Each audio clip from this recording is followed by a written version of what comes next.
اعوذ باللہ من الشیطان الرجیم بسم اللہ الرحمن الرحیم والصلاة والسلام علیکہ یا سیدی یا رسول اللہ الصلاة والسلام علیکہ یا سیدی یا حبیب اللہ نحمد و نصلی علی رسولہ الکریم اما بعد فاعوذ باللہ من الشیطان الرجیم بسم اللہ الرحمن الرحیم قال اللہ تعالی من قرآن المجید والفرقان الحمید اعوذ باللہ من الشیطان الرجیم بسم اللہ الرحمن الرحیم یعذب من یشاء ویرحم من یشاء وإلیہ تقلبون کل نفس ذائقۃ الموت ثم علینا ترجعون ان اللہ وملائکتہ یصلون علی النبی یا ایھا الذین آمنوا صلوا علیہ وسلموا تسلیما بآواز بلند اللہم صلی علی سیدنا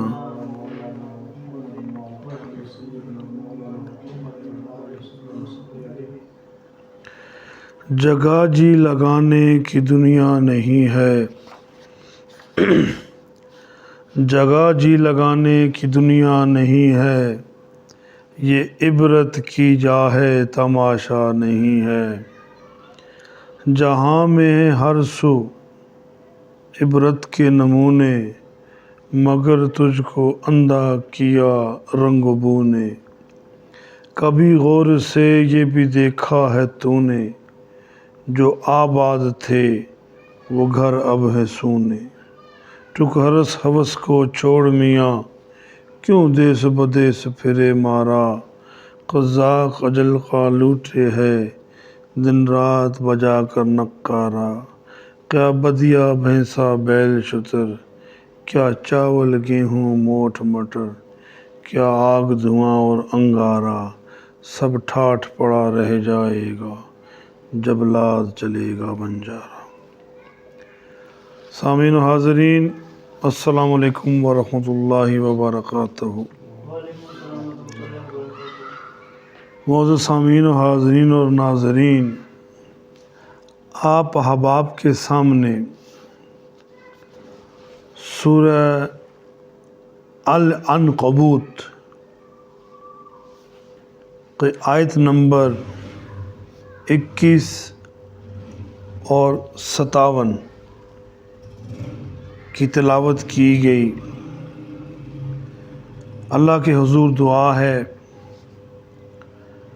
اللہ مجھے حق بات کہنے کی توفیق عطا فرمائے، آپ سمیت مجھ کو حق سن کر دم مرگ تک عمل کرنے کی توفیق عطا فرمائے۔ سامعین و حاضرین، آیت نمبر 21 میں اللہ تعالیٰ کی ذات فرماتی ہے یعذب من یشاء ویرحم من یشاء وإلیہ تقلبون، جسے چاہے عذاب دے دے اور جس پر چاہے رحم فرما دے اور تم اسی کی طرف لوٹائے جاؤ گے۔ آیت نمبر 21 کا ترجمہ میں نے احباب کے سامنے پیش کیا۔ اب آیت نمبر 57 میں چلتے ہیں۔ کل نفس ذائقۃ الموت ثم علینا ترجعون، ہر ذی روح نے موت کا ذائقہ چکھنا ہے اور پلٹ کے اپنے مقام حقیقت کی طرف یا مقام حقیقی کی طرف لوٹ کر جانا ہے۔ معزز سامعین و حاضرین،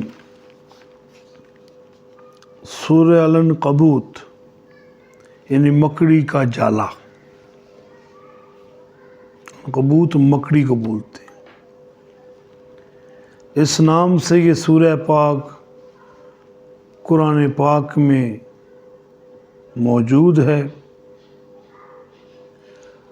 انگلش میں جسے اسپائڈر کہتے ہیں، مکڑی کہتے ہیں، تو اللہ تعالیٰ کی ذات نے قرآن پاک میں جتنی بھی سورہ پاک نازل فرمائیں، ہر سورہ پاک کا نام اس سورہ پاک کا نفس مضمون ہے۔ آپ کے سامنے سورہ عنکبوت یا العنکبوت، مکڑی کے جالے کی بات ہو رہی ہے۔ روح زمین پر جہاں جہاں مکڑی اپنا جالا بناتی ہے، وہ جالا بہت کمزور اور بہت کچا ہوتا ہے۔ اللہ پاک کی ذات نے سورہ پاک کا نام ہی مکڑی کا جالا یا مکڑی رکھا، مکڑی کہہ سکتے ہیں، اسپائڈر ہے تو مکڑی رکھا۔ پھر مکڑی کے جالے کی بات ہو رہی ہے تو انتہائی کمزور، انتہائی باریک اور انتہائی خام یہ مکڑی کا گھر ہے۔ اب اللہ تعالیٰ کی ذات نے یہ کلام مقدسہ جو نبی علیہ الصلوۃ والسلام پر نازل فرمائے، تو اس میں پس پردہ یہ بات بیان ہو رہی ہے کہ یہ دنیا مکڑی کا جالا ہے، یہ دنیا مکڑی کا جالا ہے۔ اور مکڑی کے جالے کی کیا اوقات ہے، اس میں کیا مضبوطی ہے، اس میں کوئی مضبوطی وغیرہ نہیں ہے۔ تو ہم نے آیت نمبر 21 اور 57 کی تلاوت کرنی ہے، اس بارے میں ہم نے سیکھنا ہے اور پڑھنا ہے۔ اللہ سمجھنے کی توفیق عطا فرمائے۔ درود پاک کا ورد کر لیجئے۔ الصلاۃ والسلام علیکم یا سیدی۔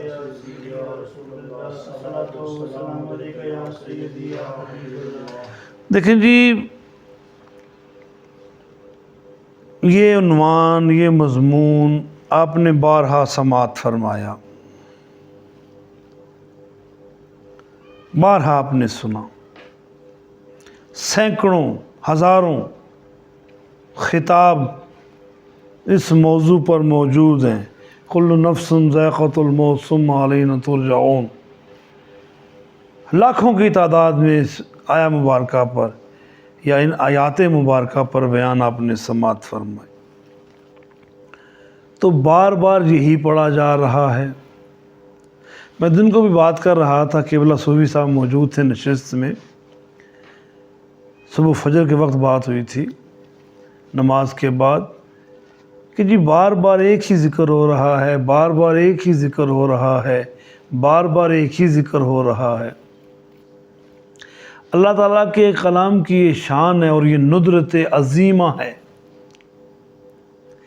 کہ جتنی بار پڑھیں ایک نیا ہی رنگ ملے گا، ایک نئی ہی کشش نصیب ہوگی، ایک عجب ہی لطف محسوس ہوگا، لیکن شرط ہے محبت سے پڑھیں۔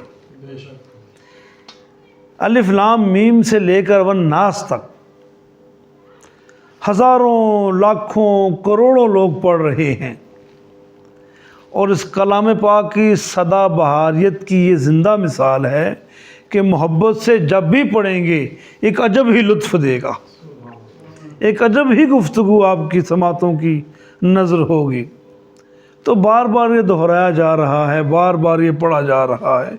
تو حضور میں اس کی مثال ایسے دیتا ہوں، ہر نماز لذت ہی لذت ہے، جس طرح ہر نماز میں سورہ فاتحہ پڑھی جاتی ہے، اسی طرح سورہ فاتحہ پڑھنے سے نماز کی قائمیت، نماز کی ادائیگی اور نماز کی شگفتگی بحال اور برقرار رہتی ہے۔ تو جس طرح پودوں کو پانی چاہیے جس سے وہ پھلتے پھولتے ہیں، اسی طرح ہر نماز میں سورہ فاتحہ پڑھی جاتی ہے اور بار بار پڑھی جاتی ہے۔ اس پانی سے پودوں کو، درختوں کو، ہریالی کو زندگی ملتی ہے، اور قرآن پاک کے اس ندرت کے پانی سے ایمان کو شگفتگی نصیب ہوتی ہے، ایمان تر و تازہ ہوتا ہے، ایمان کے اندر چاشنی پیدا ہوتی ہے، ایمان مضبوط ہوتا ہے۔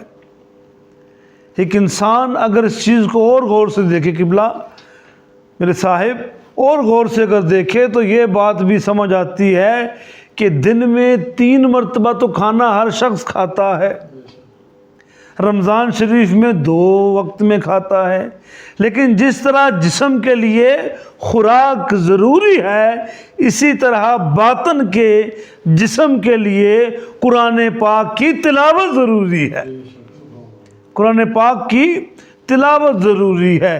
تو جتنی بار بھی قرآن پاک کو جس ڈھب سے پڑھیں، جس انداز سے پڑھیں، آپ کو ایک عجب ہی لطف محسوس ہوگا، لیکن شرط اول یہ ہے کہ آپ کے اندر ایمان کی چاشنی ہونی چاہیے۔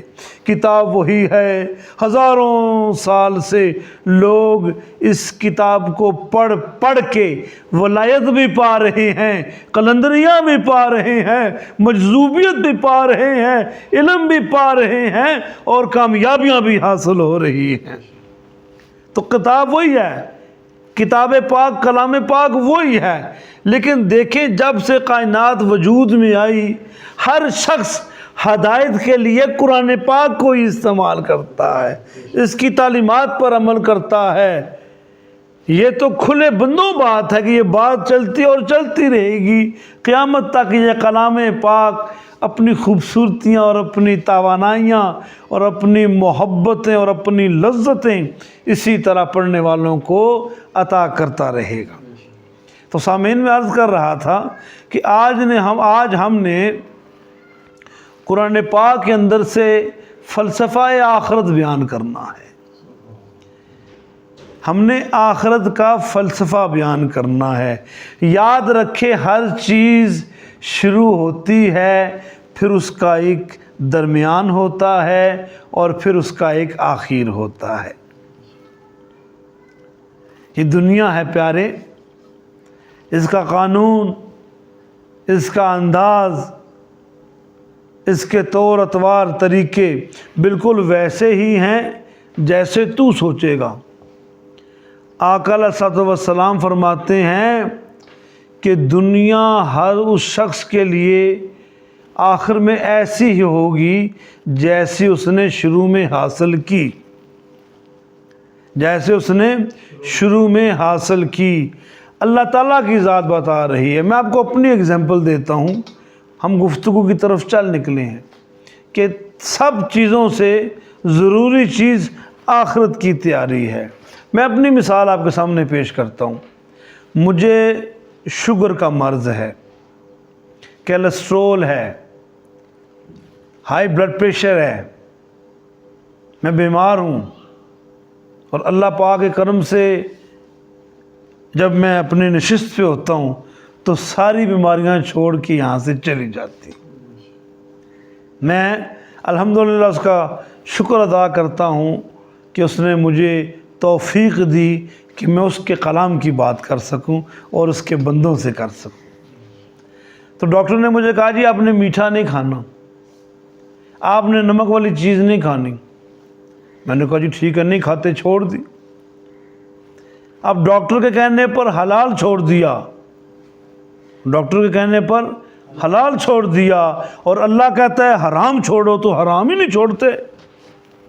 یہ کتنے دکھ کی بات ہے، یہ کتنے افسوس کی بات ہے کہ اپنی صحت کی لالچ میں حلال چھوڑ دیتا ہے بندہ، لیکن اس کے کرم کے لیے، اس کا کرم حاضر کرنے کے لیے حرام تک نہیں چھوڑتا، حرام بھی لے لیتا ہے، حرام بھی کھا لیتا ہے۔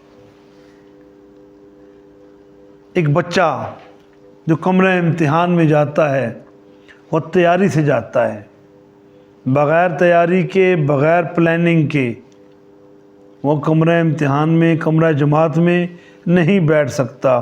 تو سامعین و حاضرین اور ناظرین، میرے احباب ذی احتشام، مجھے ایک بات بتائیں کہ وہ جو اپنا جیومیٹری باکس تیار کرتا ہے، پینسلیں، قلم، پین، سیاہی اور دیگر سامان پورا کرتا ہے، اسے پتہ ہے میں نے امتحان دینا ہے، تو یہ چیز اپنے گھر سے کیوں نہیں غور کرتا کہ تجھے بھی اس کی بارگاہ میں امتحان دینا ہے، تجھے بھی اس کی بارگاہ میں پیش ہونا ہے، تجھ سے بھی سوالات ہوں گے، تم سے بھی پوچھا جائے گا زندگی کہاں گزاری، جوانی کیسے گزری، جو تمہیں اختیار دیا تھا اس کا کیا استعمال کیا، جو تمہیں عہدہ دیا تھا تم نے اس عہدے سے لوگوں کے لیے کیا فائدے مرتب کیے، ہر چیز کا حساب دینا پڑے گا۔ سامعین یاد رکھیں میری بات کو کہ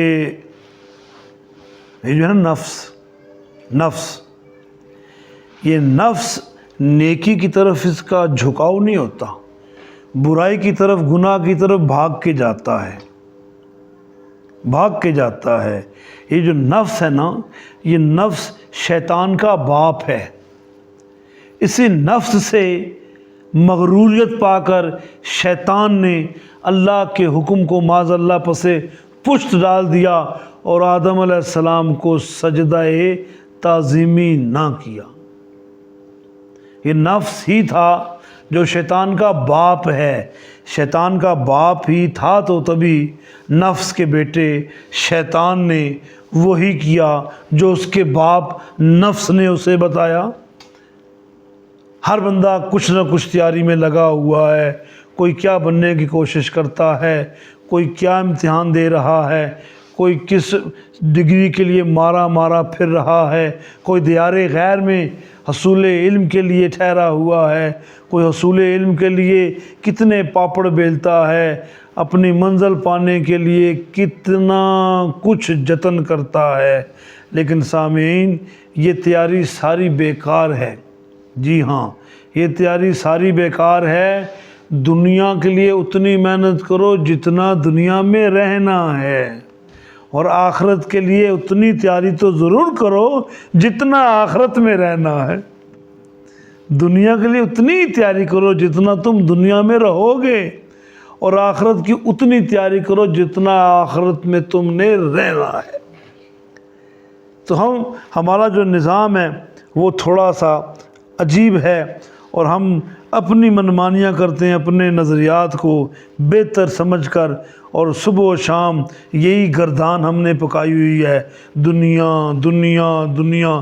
یہ صورتحال اس قدر گھمبیر اور گھناؤنی ہو چکی ہے کہ بندہ اپنے رب سے دور ہو گیا ہے، بندہ اپنے رب سے دور ہو گیا ہے، اور تجھے کوئی کامیابی ملے نہ ملے، اور تجھے کوئی عہدہ ملے نہ ملے، اور تجھے کوئی منزل ملے نہ ملے، لیکن موت سے تجھے ہمکنار ضرور ہونا ہے، موت سے تجھے ضرور ملنا ہے۔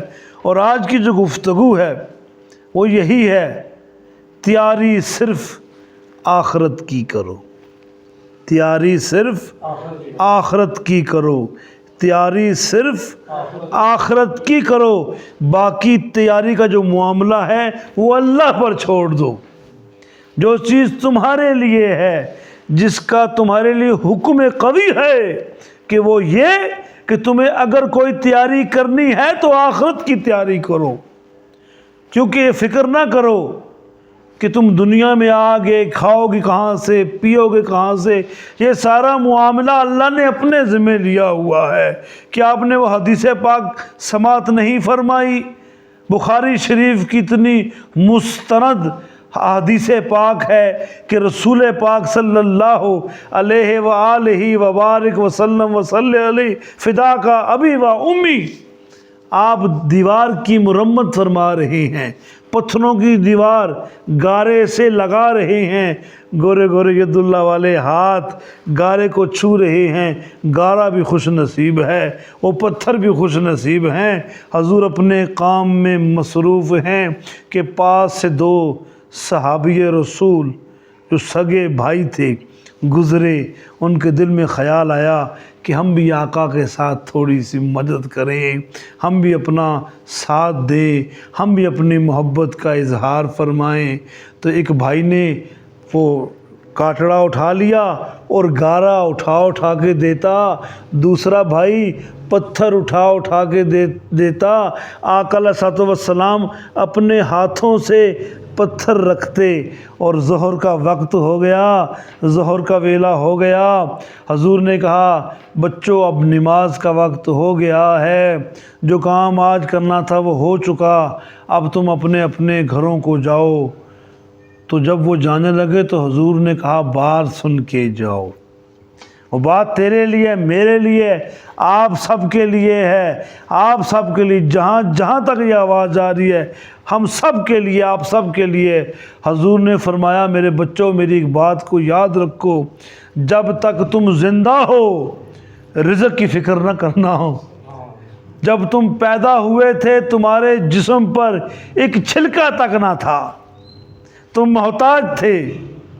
جس خدا نے تمہیں ماں کے پیٹ کے 3 پردوں میں رزق عطا فرمایا، وہ تمہیں دنیا میں بھی اپنی بادشاہیت کے صدقے تمہیں رزق عطا فرمائے گا، تمہیں رزق عطا کرے گا اور تمہیں کامیابی عطا کرے گا۔ تو یہ حدیث پاک بہت بڑی ہمارے لیے ایک حکم اور نصیحت ہے اور بیان لازوال ہے کہ ہم اس بات کو تسلیم کر لیں، ہماری عقل، ہمارا فہم و ادراک اس بات کو قبول کر لے کہ جو بات آقا نے فرمائی وہ حق ہے، وہ سچ ہے۔ ہم روایات پڑھتے ہیں تو حضرت بلال بن سعد فرماتے ہیں، آپ حیۃ الاولیاء میں فرماتے ہیں، حیۃ الاولیاء رقم نمبر جو ان کا تحریر نامہ ہے، جو اس کی تشریح نمبر ہے، یا جو آپ کا بیان پاک ہے، وہ 2338 نمبر پہ ہے۔ آپ بڑی خوبصورت بات فرماتے ہیں، بہت خوبصورت بات فرماتے ہیں۔ آپ فرماتے ہیں کہ موت کا معنی ہمیشہ کے لیے مٹ جانا نہیں، اے ہمیشہ باقی رہنے والوں، اے ہمیشہ باقی رہنے والوں، تم ختم کیسے کیے جانے کے لیے پیدا ہوئے ہو، یا ہمیشہ رہنے والوں تم ختم ہونے کے لیے پیدا نہیں کیے گئے، تم ہمیشگی کے لیے پیدا کیے گئے ہو، اور تمہیں ایک گھر سے دوسرے گھر میں منتقل کیا جائے گا۔ مرنے کے بعد بندہ مٹی نہیں ہوتا۔ اب موت وہ گاڑی ہے، وہ سواری ہے جس پر سوار ہو کر ہم دنیا کے پلیٹ فارم کو چھوڑ کر مولا کی بارگاہ میں جائیں گے۔ بڑے بڑے فلاسفرز بیٹھے، بڑے بڑے نکتہ داں بیٹھے، انہوں نے کہا جب روح نکلتی ہے تو پرواز کیسے کرتی ہے؟ ارسطو کہتا ہے ایسے ہوا میں اڑ کے جاتی ہے، اور کسی نے افلاطون نے کہا نہیں یہ سیدھے ہاتھ سفر کر کے جاتی ہے، کچھ نے کہا بائیں ہاتھ سفر کرتی ہے، لیکن یہ امر ربی ہے، یہ رب ہی جانتا ہے وہ کیسے اڑتی ہے۔ لیکن اتنا بتایا گیا ہے کہ جب روح جسم کو چھوڑتی ہے تو اپنے مکان کو دیکھتی ہے، اپنے مکان کو دیکھتی ہے اور حیران ہوتی ہے کہ میں یہاں رہی، میں تو پاک دیس سے آئی تھی، میں یہاں رہی، میں اس گھر میں رہی، میری یہاں سے بدلی ہو گئی ہے، میری یہاں سے ٹرانسفر ہو گئی ہے، میرا انتقال ہونا منتقل ہونے سے نکلا ہے، میرا یہاں سے انتقال ہو گیا، میں جا رہی ہوں۔ آقا علیہ الصلوۃ والسلام نے فرمایا کہ جب کسی مومن کی روح نکلتی ہے، جب کسی مومن کی روح نکلتی ہے تو روح جسم کو ایسے چھوڑتی ہے جیسے خوشبو پھول کی پنکھڑیوں کو چھوڑتی ہے، کہ پنکھڑیوں پر مشقت نہیں ہوتی۔ پھر آپ نے فرمایا، آقا علیہ الصلوۃ والسلام نے فرمایا، روح انسان مومن کے جسم سے ایسے نکلتی ہے جیسے تھوڑی دیر اسے پسینہ آیا، اور کافر کی روح ایسے کہ جیسے ململ۔ اب یہاں یاد رکھیے گا کفر ایک مذہب ضرور ہے، کفر ایک مذہب ہے، لیکن کفر کے جو لفظی معنی ہے وہ ہے انکار کرنا۔ کفر کے لفظی معنی کیا ہے؟ انکار کرنا. ہم کہتے ہیں فلاں کافر ہے، مذہبی لحاظ سے وہ غیر مسلم ہے، مسلمان نہیں ہے. اس کی جو پہلی کیٹیگری ہم جو بولتے ہیں وہ یہ ہے، یہ بندہ مسلمان نہیں ہے، یہ کافر ہے. یہ تو مذہب کی بات کی جا رہی ہے، لیکن کفر کے اصلی معنی ہے انکار کرنا. کفر کے اصلی معنی ہے انکار کرنا. اور جن لوگوں نے انکار کیا ان کی روح ایسے نکلے گی جیسے ململ کے دوپٹے پر کانٹے دار بڑی بڑی جھاڑیاں رکھی جائیں اور پھر کوئی شخص اس دوپٹے کو کھینچے. جو حال اس دوپٹے کا ہے وہی حال گناہگار کا ہوگا. گناہگار کا وہی حال ہوگا جو اس دوپٹے کا حال ہے. تو یہاں احباب ذی احتشام یہ بات سوچنی پڑے گی، یہ بات سوچنی پڑے گی کہ ہم آخرت کی تیاری کس طرح کر رہے ہیں. ہم آخرت کی تیاری کس طرح کر رہے ہیں. باقی سارے معاملات چھوڑ دو، باقی ساری ترتیب و توسیع چھوڑ دو. تم صرف ایک کام کرو کہ تم آخرت کی تیاری کرو. تمہارا رزق تمہارے پاس پہنچ جائے گا، سب کچھ تمہارے پاس آ جائے گا. یہ دنیاوی شہرت، یہ کامیابیاں، یہ عزت، مقام، وقار، مرتبہ، یہ خود بخود تمہارے پاس آ جائے گا. ان کے لیے تمہیں تیاری نہیں کرنی پڑے گی. تمہیں اگر تیاری کرنی پڑے گی تو آخرت کی کرنی پڑے گی.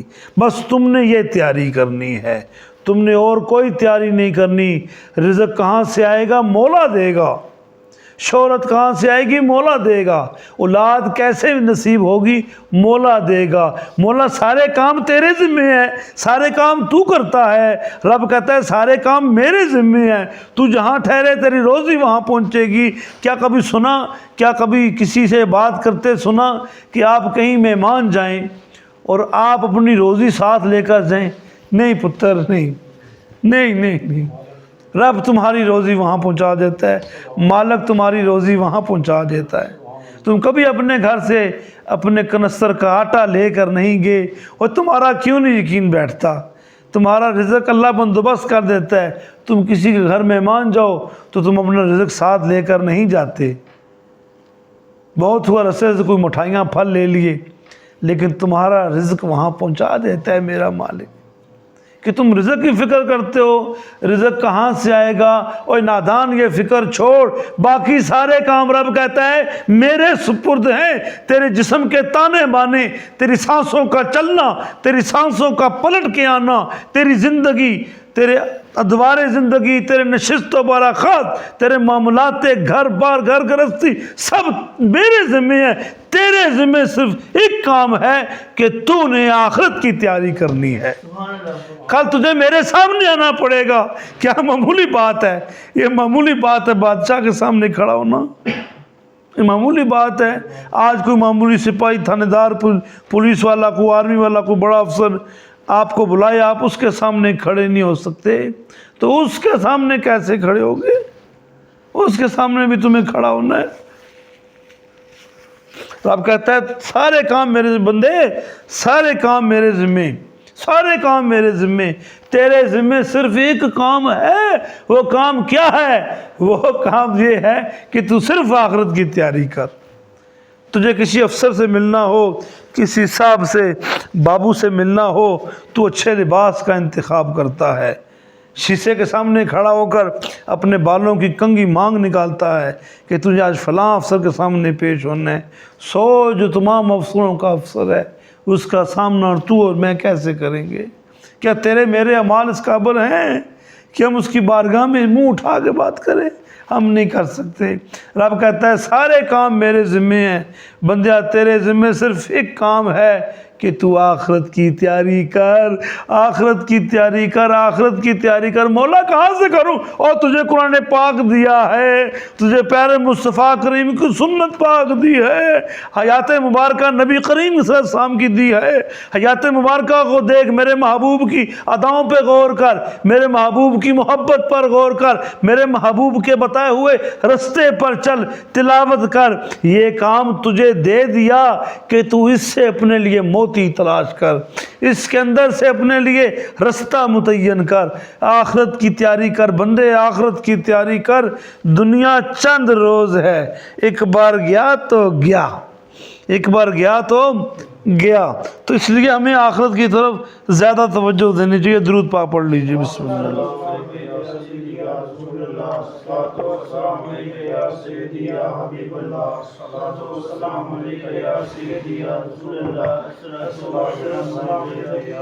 سبحان اللہ، سبحان اللہ، ایسا ماحول ہونا چاہیے جی، سارے ساتھی محبت سے بولیں، جو دور بیٹھے ان کی آواز سے نظر آ رہے ہیں اونچی آواز میں بولا کریں، محبت سے بیٹھا کریں۔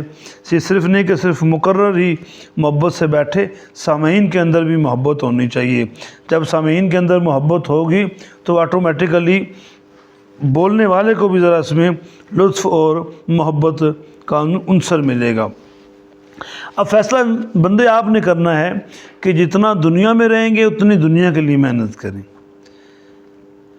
اور جتنا آخرت کے لیے رہنا ہے اتنی آخرت کے لیے محنت کرنی ہے۔ دنیا کی محنت دنیا کے لیے، آخرت کی محنت آخرت کے لیے، لیکن دنیا کی محنت دنیا میں ہے، پلس آخرت کی محنت بھی یہاں کرنی ہے۔ کیا کرنی ہے؟ کوئی لمبا چوڑا کام نہیں ہے، کوئی مشکل نہیں ہے، فراڈ کرنے سے کچھ نہیں ہوتا، چار پیسے بن جائیں گے، دغا بازی کریں گے، نہیں، یہ کوئی عقل مندی نہیں ہے۔ سارا دن لوگوں کی گردنیں کاٹیں اور شام کو بولیں ہم نے بڑی محنت کی، ایسے بات نہیں ہوگی، ایسے بات نہیں چلے گی، ایسے معاملہ نہیں ہوگا۔ بات صرف اتنی ہے کہ اس بات کو سمجھنا ہوگا کہ میں نے مرنا ہے،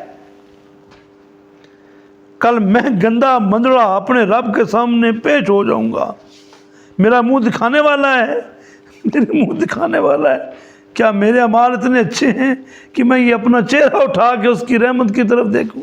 نہیں صاحب، نہیں، ہم بہت برے ہو چکے ہیں، ہم بہت گندے ہو چکے ہیں۔ ہمیں کرنا پڑے گا اپنے ساتھ بھلا، ہمیں پہلے اپنے ساتھ بھلا کرنا پڑے گا۔ جب ہم اپنے ساتھ بھلا کرنے کے عادی ہوں گے تو پھر ہمارے وجود سے رحمت کے، کرم کے، شفقت کے سوتے پھوٹیں گے، اور جس سے لوگوں کو بھی، عوام الناس کو بھی فائدہ نصیب ہوگا۔ حضرت عبدالوہاب اشرنی رحمۃ اللہ تعالی کا واقعہ یاد آ گیا۔ حضرت عبدالوہاب اشرنی رحمۃ اللہ تعالی علیہ بڑے ولی کامل تھے، بڑے ولی کامل تھے۔ آخری ویلا آ گیا، آخری ویلا آ گیا، بیمار ہو گئے۔ حکیم صاحب نے کہا کہ دل کی دھڑکن متاثر ہے، رگوں میں، شریانوں میں خون صحیح طریقے سے پاس نہیں ہو رہا، آپ ان کے لیے دعا کریں۔ وہ جو حضرت عبدالوہاب اشرنی رحمۃ اللہ تعالیٰ علیہ، وہ جو حکیم صاحب کی وہ جو دوائی پیا کرتے تھے، آپ کے صاحبزادے نے اٹھا کے وہ دوائی دور رکھ دی۔ کہا بیٹا دوائی کا وقت ہو گیا ہے، مجھے دوائی نہیں دینی، آج ٹائم ہو گیا دوائی کا۔ اب وہ تو یہ نہیں کہتا بابا جان کہ ڈاکٹر صاحب نے کہا کہ اب دوائی کی ضرورت نہیں، اب دعا کی ضرورت ہے۔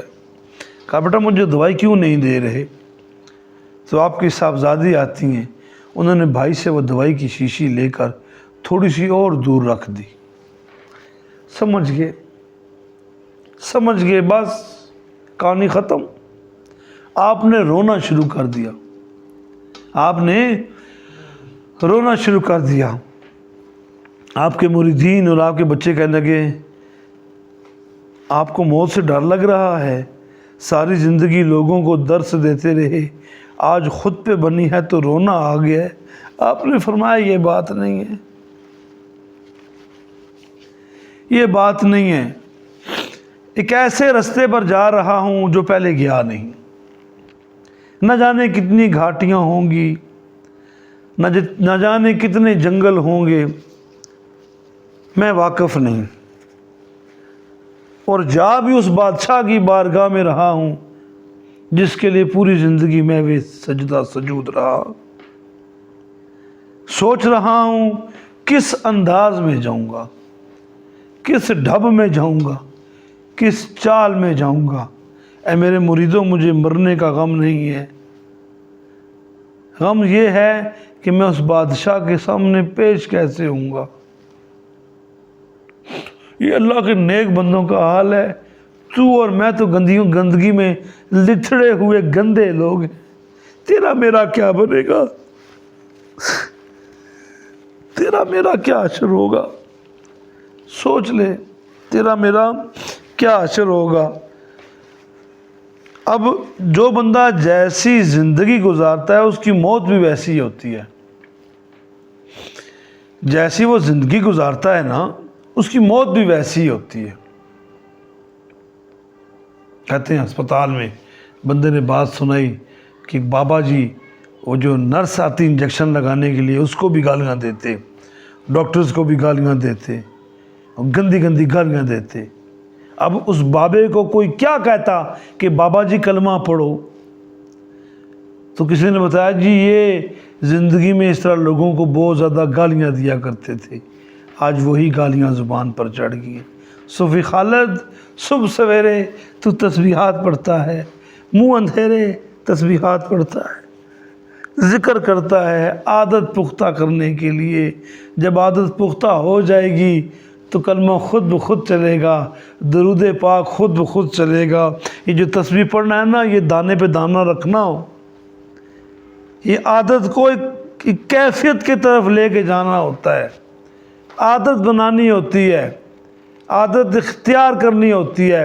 آپ نے عام زندگی میں دیکھا ہوگا بہت سارے بندوں کو بار بار آنکھیں جھپکنے کی عادت ہوتی ہے، کچھ کو بار بار اپنے کان میں انگلی ڈالنے کی عادت ہوتی ہے، کچھ بار بار اپنے ناخنوں کو چھیلتے ہیں دانتوں سے، کچھ کو کیا عادت ہے، کچھ اونٹ کو کھچاؤ ڈالتا ہے، کچھ ایک آنکھ لگا کر دوسری دونوں آنکھیں بار بار جھپکتا ہے، یہ عادت ہوتی ہے۔ دیکھا پتر، جب وہ باتیں کر رہا ہو تب بھی اس کی یہ عادت چلتی رہتی ہے، اس کی عادت چلتی رہتی ہے، وہ گفتگو کر رہا ہو جو مرضی اس کی عادت چلتی رہتی ہے۔ تو پتر کیوں چلتی رہتی ہے؟ اب وہ عادت اس کی زندگی کا خلاصہ بن چکی ہوتی ہے۔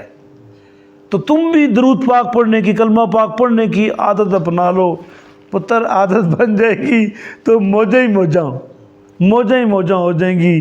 یاد رکھو یہ نیلا آسمان جو تم دیکھ رہے ہو اس کے دیکھ چکنے کا ایک وقت ہے، وہ وقت جب ختم ہو جائے گا تو یہ نیلا آسمان دکھنا بند ہو جائے گا، قبر کی مٹی، قبر کی تاریکیاں تمہارے نصیب میں، میرے نصیب میں آ جائیں گی۔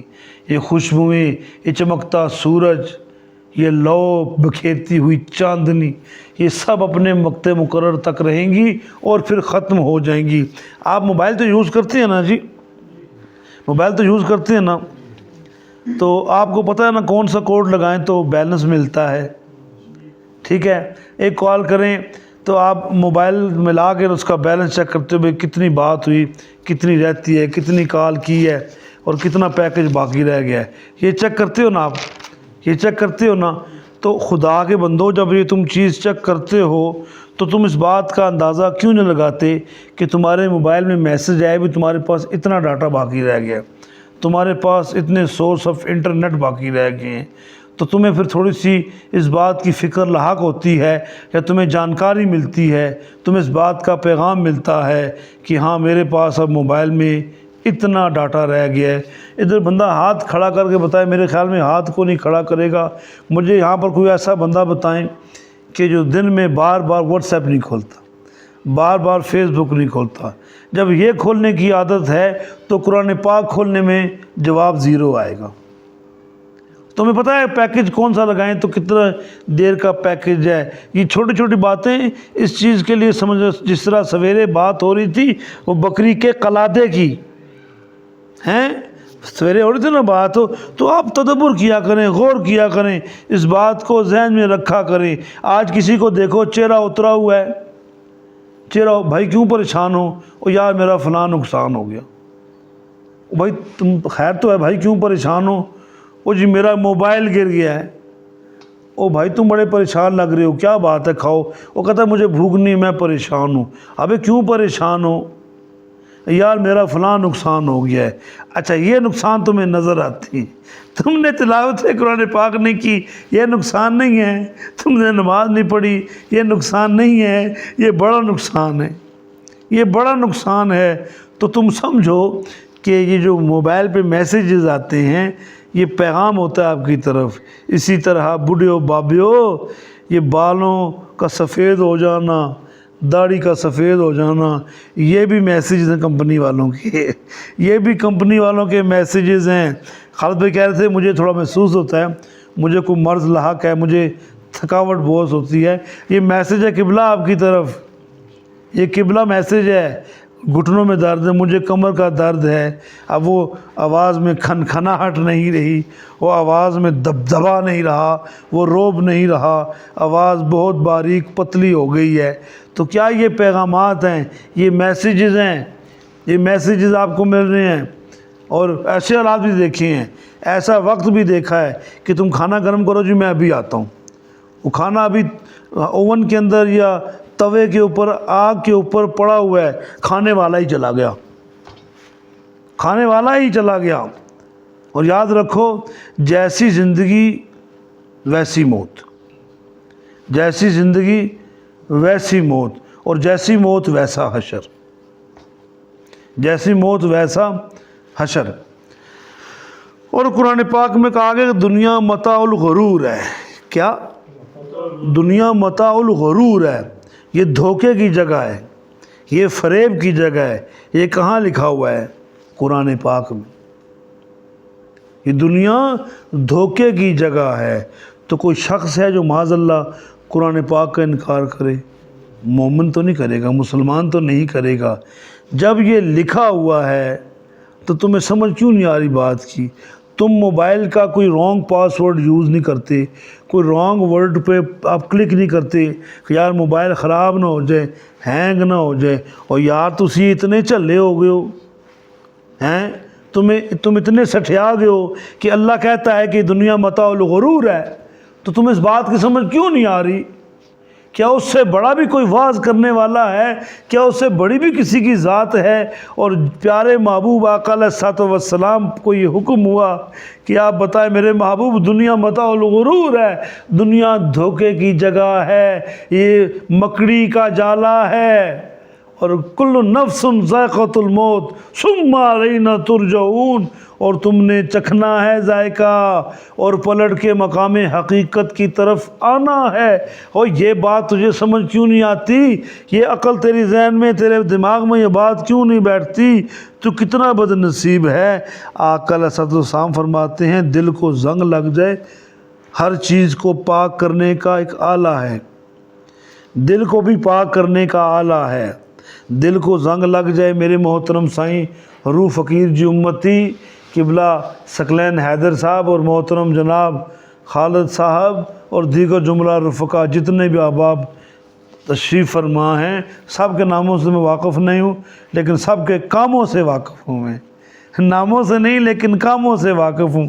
کام ہم سب کا ایک ہی ہے، اپنے اللہ کو راضی کرنے کا۔ تو پیارے ساتھی میرے دوست، میں سویرے بھی کہہ رہا تھا، آپ سے بات ہوئی تھی کہ یاد رکھیں ہر چیز کو پاک کرنے کا ایک آلہ ہے۔ دل بھی پاک ہوتا ہے، دل کو زنگ لگ جاتا ہے۔ جب کوئی لوہا پانی میں مسلسل پڑا رہے، ڈوبا رہے، تو اس کو بھی زنگ لگ جاتا ہے، اس کو بھی زنگ لگ جاتا ہے۔ تو جب اس کو زنگ لگ جائے تو زنگ اتارنے کا ایک محلول ہے، ایک مادہ ہے، ایک کیمیکل ہے جو اس زنگ کو دور کرتا ہے۔ وہ کیا ہے؟ ایک موت کی یاد، ایک موت کی یاد، اور دوسرا تلاوت قرآن پاک۔ موت کو کثرت سے یاد کرو جو چلتی پھرتی لذتوں کو ختم کر دیتی ہے، اور موت کو یاد کرو جو زندہ لوگوں میں سے ایک شخص کو اٹھا کے لے جاتی ہے، اور تلاوت قرآن پاک کرو تاکہ تمہارے دلوں پر زنگ نہ لگے، تمہارے دلوں پر زنگ نہ آئے، تمہارے دل صاف ستھرے رہیں، ان پر کسی قسم کی بات، کسی قسم کی مصیبت، کسی قسم کی اللی وغیرہ نہ جمے۔ ایک نوجوان کہتا ہے میں نے خواب دیکھا، ایک نوجوان کہتا ہے میں نے خواب دیکھا، ایک خواب میں نے مسلسل 5 7 10 دن تک دیکھا کہ میرے والد صاحب کا انتقال ہو گیا، اور میری خواب میں میرے والد صاحب آتے ہیں، کہتے یار تو کیسا بیٹا ہے میرا،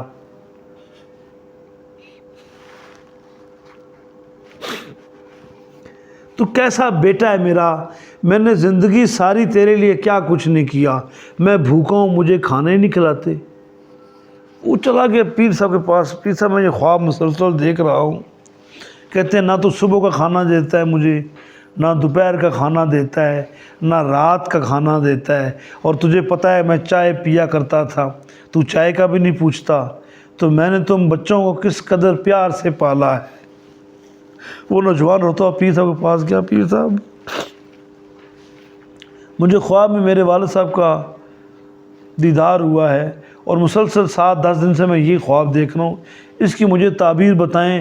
میں نے صدقے خیرات بھی کیے، نذرانے بھی دیے، لیکن خواب بار بار آ رہا ہے۔ پیر صاحب نے کہا بیٹا تیرے بابا نے، تیرے ابا جان نے تجھے کہا کیا ہے؟ کہتے ابا جان کہتے ہیں تو میرا کیسا بیٹا ہے، نہ تجھے میرے ناشتے کی فکر ہے،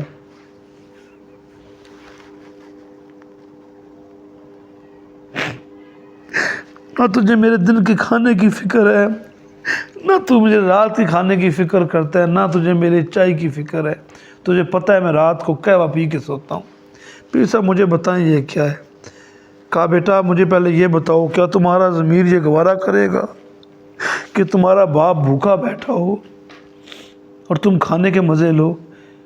وہ رو پڑا کہ حضرت صاحب میں یہی تو پریشان ہوں کہ اس کے پیچھے کیا معمہ ہے، کیا معاملہ ہے، اس خواب کی تعبیر مجھے بتائیں، میں بہت زیادہ پریشان ہوں۔ پیر صاحب نے کہا جو صبح کا ناشتہ ہے نا وہ فجر کی نماز ہے، جو دن کا کھانا ہے نا تیرے بابا کا وہ ظہر کی نماز ہے، جو شام کی چائے ہے نا وہ تیرے ابا جان کی شام کو چائے پیتے ہیں وہ تیری عصر ہے، اور جو مغرب ہے نا یہ تیری مغرب ہے نا، مغرب یہ تیرے بابا کے رات کا کھانا ہے، اور باقی بچا قہوہ یا دودھ یہ عشاء کا کھانا ہے، یہ عشاء کی چائے یا دودھ ہے۔ وہ نوجوان رو پڑا میرا باپ بھوکا ہے، پیسا میرا والد بھوکا ہے۔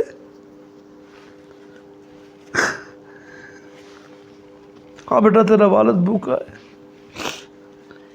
پیسا مجھے پھر کیا کرنا چاہیے؟ آپ نے فرمایا بیٹا 5 وقت کی نماز پڑھ، تو نماز پڑھ، تیرے والد کو رزق ملتا رہے گا، تیرے والد کو برابر چائے بھی ملتی رہے گی، اور تیرے والد کو قہوہ بھی ملتا رہے گا۔ بات کیا؟ تشریف رکھے بیٹھیں۔ بات کیا ہے؟ پس پردہ بات کیا ہے؟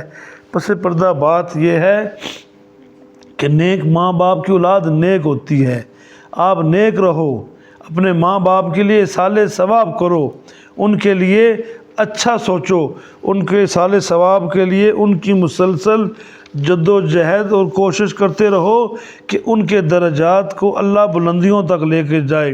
تو میرے دوستوں ساتھیوں اتنی ساری لمبی چوڑی گفتگو ہوتی ہے، اس کے پیچھے ایک مقصد ہوتا ہے، ایک مدعا ہوتا ہے، ایک مراد ہوتی ہے، ایک پس پردہ ایک ایسی حقیقت ہوتی ہے کہ جس کو تسلیم کرنا آپ کے لیے انتہائی ضروری ہے، اشد ضروری ہے۔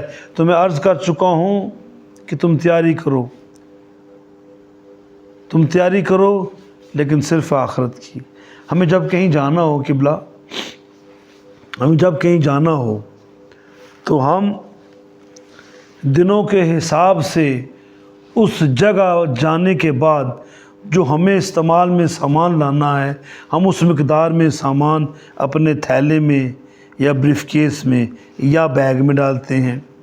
ہمیں کہیں 3 دن سٹے کرنا ہے تو ہم 3 دن کا حساب سامان کا لگا کے اپنے تھیلوں میں ڈالتے ہیں۔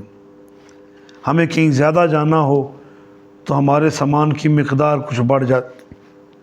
بیرون ملک جانا ہو، یہ جو احباب بیرون ملک کام کرتے ہیں، پردیسی لوگ ہیں، تو یہاں پردیسی بیٹھے سن رہے مجھے بھی، جو دنیا کے مختلف ممالک میں روزگار کما رہے ہیں، آپ بھی جب اپنے گھروں سے نکلتے ہیں تو بڑے بڑے تھیلے بنا کے نکلتے ہیں، کتنے جوڑے ہیں کپڑوں کے، جوتوں کے، یہ سارا سامان لے کر نکلتے ہیں نا، تو ادھر جانا ہے تو تیاری کو نہیں، ادھر جانا ہے جہاں ہمیشہ ہمیشہ رہنا ہے۔ قبلہ سائیں جی جب آپ گلستان کالونی سے زمزم شریف منتقل ہوتے ثقلین صاحب، آپ 13 مارچ 2020 کو یہاں پر آئے، تو آپ مجھے ایک بات بتائیں، آپ کو پتہ ہے اس بات کے، آپ گواہ بھی ہیں کہ تقریباً مہینہ پورا لگا سامان اٹھانے میں اور یہاں رکھنے میں، ایسے ہی ہے بتا، ایسے ہی کرنا. تو دیکھیں اب آپ یہاں رہ رہے ہیں، تو جہاں پر ہمیں کچھ ٹائم رہنا ہو یا گھر بنائیں تو رہ رہا ہے، سامان لے کر آنا ہے، سوچو وہاں کی تیاری کیا کی ہے. وہاں تمہیں بستر کی ضرورت نہیں ہے، تمہیں کسی اچھے موبائل کی ضرورت نہیں ہے، کسی اچھی گاڑی کی ضرورت نہیں ہے، کسی اچھے مال کی نہیں، بلکہ اچھے اعمال کی ضرورت ہے. اچھے اعمال کی ضرورت ہے. تم اچھے اعمال کرو تو تم نے وہاں جہاں تمام حیات زندگی رہنا ہے. ارے زندگی تو وہ ہے جو وہاں ہے، یہ زندگی نہیں ہے، یہ نشان زندگی ہے. یہ زندگی نہیں ہے، یہ نشان زندگی ہے. جہاں تم نے ہمیشہ کے لیے رہنا ہے، زندگی تو وہ ہے. تم نے اس کے لیے کیا تیاری کی ہے؟ تم نے اس کے لیے کیا تیاری کی ہے؟ اور تو اس دنیا کے لیے مارا پھرتا ہے. دنیا تجھے کیا دے گی؟ اور چلیا، یہ دنیا تجھے کچھ نہ دے گی، دنیا تجھے کچھ نہ دے گی. رب نے فرما دیا کہ تم اپنی تیاری کرو اس جہان میں رہنے کے لیے. خالی ہاتھ گھروں کو غالب جایا نہیں کرتے، خالی ہاتھ غالب گھروں کو جایا نہیں کرتے. تو گھر جانا ہے، گھر بسانا ہے، تو کیسے بساؤ گے؟ نیک اعمال سے، نیک نظریات سے، نیک کوششوں سے. آج لڑ جھگڑ کر ایک دوسرے کا نقصان کر کے اپنے آپ کو بڑا با کمال بندہ سمجھتے ہو. یہ کامیابی فتح نہیں ہے میرے پترو، یہ جیت نہیں ہے، یہ ہار ہے. یہ بہت بڑی ہار ہے کہ جس رب نے تمہیں بشر بنا کے دنیا میں بھیجا، تم دنیا میں آ کر اس کی محبت، اس کی الفت، اس کی عطا کو ہی بھول جاؤ. نہیں، ایسا نہیں ہوگا. یہ دنیا کچھ بھی نہیں ہے. تمہاری اولاد، تمہارے بہن بھائی، تمہارے رشتہ دار کسی کام کے نہیں ہیں. اس مٹی کے اندر تجھے اکیلے ہی جانا ہے، مجھے اکیلے ہی جانا ہے. یہ بزم یاراں چھوڑ جانی ہے، آخر موت ہے. جا کے اپنی کٹیا بسانی ہے، آخر موت ہے. نہ رہ سکیں گے اس جہاں میں، آخر موت ہے. ہوگا روبرو سامنا مالک کلی سے، یہ موت ہے صاحب، یہ موت ہے. حضور علیہ الصلوۃ والسلام کی حیات مبارکہ کے خوبصورت سا واقعہ سماعت فرمائیں، پھر اپنی گفتگو کو اختتام کی طرف لے کے جاتے ہیں. آقا علیہ الصلوۃ والسلام اپنے صحابہ کرام کو کہانی سنا رہے ہیں. اخلاقی کہانی، اخلاقی کہانیاں بھی ہوتی ہیں، اخلاقی کہانی سنا رہے ہیں. صحابہ کرام ہر روز عصر کی نماز کے بعد مسجد نبوی میں آقا علیہ الصلوۃ والسلام کے ساتھ نشست کیا کرتے تھے. آقا ان کے ساتھ بیٹھا کرتے تھے، آپ ان کے اندر تشریف فرما ہوا کرتے تھے. کہا ابو ہریرہ رضی اللہ تعالیٰ عنہ نے، یا رسول اللہ صلی اللہ علیہ وآلہ وسلم، آج کوئی ہماری مزید تربیت کیجیے. آقا نے فرمایا، آؤ تمہیں آج 4 بھائیوں کی کہانی سناتے ہیں. آؤ تمہیں 4 بھائیوں کی کہانی سناتے ہیں. یا رسول اللہ سنائیے. تمام صحابہ کرام محو توجہ ہیں. آقا فرماتے ہیں، کسی جگہ 4 بھائی رہا کرتے تھے، کسی جگہ 4 بھائی رہا کرتے تھے. بڑے بھائی سے چھوٹا بھائی بیمار پڑ گیا. اسے لگ گیا پتہ کہ میں بچنے والا نہیں. مشکل وقت میں بھائی بھائیوں کو یاد کرتے ہیں. تو اس نے اپنے سے بڑے بھائی کو بلایا، میرے بھائی مجھے لگتا ہے کہ حق ہونے والی ہے بات. میرے بھائی مجھے بڑی پریشانی ہے، بڑی گھبراہٹ ہے. اے بھائی تو میرے لیے کیا کر سکتا ہے؟ کہا بھائی مجھے بھی یہ لگ رہا ہے کہ تیرا وقت ویلا قریب ہے. میں یہ کر سکتا ہوں، جب تک تیری روح تیرے جسم سے جدا نہیں ہوتی، میں تیرے پاس رہوں گا، میں تیری ڈھارس بندھاتا رہوں گا، اور جب تیری روح تیرے جسم سے دور چلی جائے گی تو بھائی میں بھی چلا جاؤں گا، اپنے گھر چلا جاؤں گا۔ بڑا پریشان ہوا۔ پھر اپنے سے چھوٹے کو، پہلے اپنے سے بڑے کو بلایا تھا جس کا واقعہ یہ ہے، پھر اپنے سے چھوٹے کو بلایا، میرے بھائی میری حالت دیکھ کر تجھے کیا لگتا ہے؟ کہا بھائی تیری حالت ٹھیک نہیں لگتی۔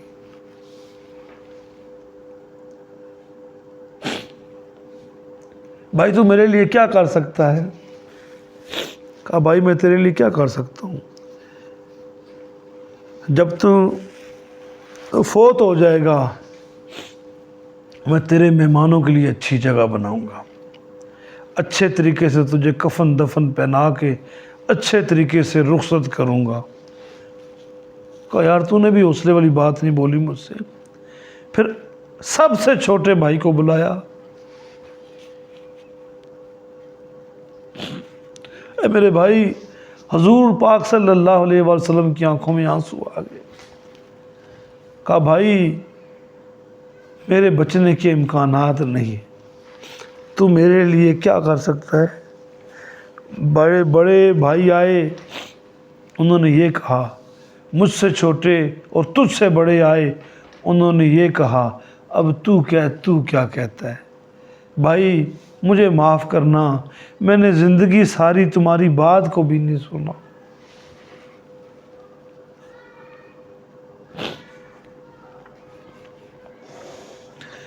تو میرے لیے کیا کر سکتے ہیں میرے بھائی؟ چھوٹے بھائی نے بڑا پیارا جواب دیا۔ چھوٹا بھائی کہتا ہے بھائی جہاں تک تو چاہے گا میں تیرے ساتھ چلوں گا۔ تو بھائی کے آنسو نکل گئے، کہا مجھ سے بھائی اتنا پیار کرتے ہو، اگرچہ میں نے تمہاری بات کو بھی نہیں سنا، تمہاری بات کو کبھی اہمیت بھی نہیں دی، اور تم میرے بارے میں یہ خیال رکھتے ہو۔ اس نے کہا ہوئے جو بھائی۔ تو حضور نے یہاں سکوت اختیار فرمایا۔ صحابہ کرام کی بھی آنکھوں سے چھم چھم آنسو برسنے لگے۔ پتر تب پتہ تب چلے گا جب دنیا چھوڑو گے، پتہ تب چلے گا جب دنیا چھوڑو گے، جب دنیا سے جاؤ گے پتہ پھر چلے گا کہ ہم کیا کرتے رہے۔ آقا صلی اللہ علیہ وسلم فرمانے لگے جو سب سے بڑا بھائی تھا، سب سے بڑا، وہ اس کا مال تھا، اس کی دولت تھی، جو اس کے مرنے کے بعد دنیا میں رہے گی اور دوسروں کے ہاتھ چلی گئی۔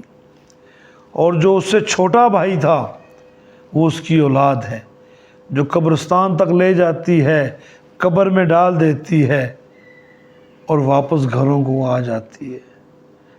اور یا رسول اللہ صلی اللہ علیہ وآلہ وسلم جو سب سے چھوٹا بھائی ہے، حضور نے فرمایا وہ تیرے چھوٹے چھوٹے نیکی کے کام ہیں، جن کو تو کسی شمارے میں نہیں رکھتا، جو تیرے کسی گوشوارے میں نہیں آتے، تیرے کسی کھاتے میں، تیرے حساب میں نہیں آتے، وہ تیرے چھوٹے چھوٹے نیک اعمال تیرے ساتھ آگے تک چلنے کا وعدہ کرتے ہیں، تیرا ساتھ دینے کا وعدہ کرتے ہیں۔ تو سامعین و حاضرین، اس گفتگو کا، اس نشست کا جو نچوڑ ہے وہ نچوڑ یہی ہے کہ باقی سب تیاریاں چھوڑ دو، باقی سارے کام تمہارے اللہ کے سپرد ہیں، تمہارے صرف ذمہ ایک کام ہے کہ تم آخرت کی تیاری کرو، کہ تم آخرت کی تیاری کرو، کہ تم آخرت کی تیاری کرو۔ روئے زمین پر جتنے بھی اللہ کے محبوب نبی آئے اور جتنے بھی اولیاء کرام آئے، ان سب نے آخرت کی تیاری کی، کسی نے دنیا کے لیے نہیں کیا، متاع الغرور۔ اور پھر جب یہ قلیہ فرمولہ پورا ہوتا نا، کل نفس ذائقۃ الموت ثم علینا ترجعون، اور پھر تمہیں اسی کی طرف لوٹ کے جانا ہے۔ اللہ فرماتا ہے کہ اللہ جسے چاہے عذاب دے، جس پر چاہے رحم کرے، کیونکہ تمہیں پلٹ کے اسی کی طرف جانا ہے۔ تو ہم نے بھی جانا ہے، کوئی صبح ہو گیا، کوئی شام گیا، کوئی چھپ کے گیا، کوئی سر عام گیا، کوئی چلتا چلتا چلا گیا، کوئی بہکا بہکا بہک گیا۔ جو پہنچ گئے وہ پا گئے ایک راز سرمدی حیات قلی، جس حیات قلی میں کل کامیابی اور فتح چاہتا ہے وہ اللہ کا بندہ بن جائے، اللہ کے بندوں کا بندہ بن جائے، آقا علیہ الصلوۃ والسلام کے احکامات پر عمل کرے۔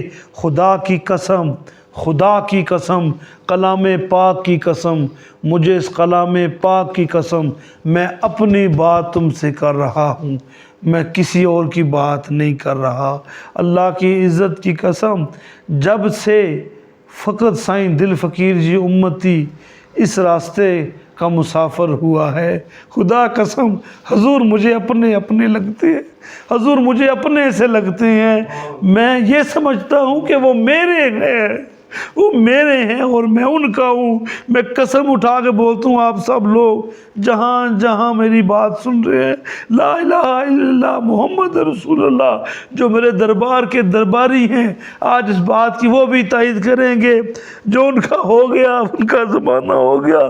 میں کہتا ہوں میری حضور سے جان پہچان ہے، میں کہتا ہوں میرا ایمان ہے، میں کہتا ہوں میرا تیقن ہے، اور میں اس بات کو دعوے سے کہتا ہوں اور پوری دنیا کے سامنے کہہ رہا ہوں، ایک بار حضور کے بن کر تو دیکھو، تم یہاں دیکھو گے تو یا رسول اللہ، تم وہاں دیکھو گے تو یا رسول اللہ، تم سجدہ کرو گے تو یا رسول اللہ، تم آنکھیں بند کرو گے تو یا رسول اللہ، تم نماز میں کھڑے ہوگے تو یا رسول اللہ۔ غرض کے کئی لمحے وہ تمہیں اکیلا نہیں چھوڑتے، تمہیں اکیلا نہیں چھوڑتے۔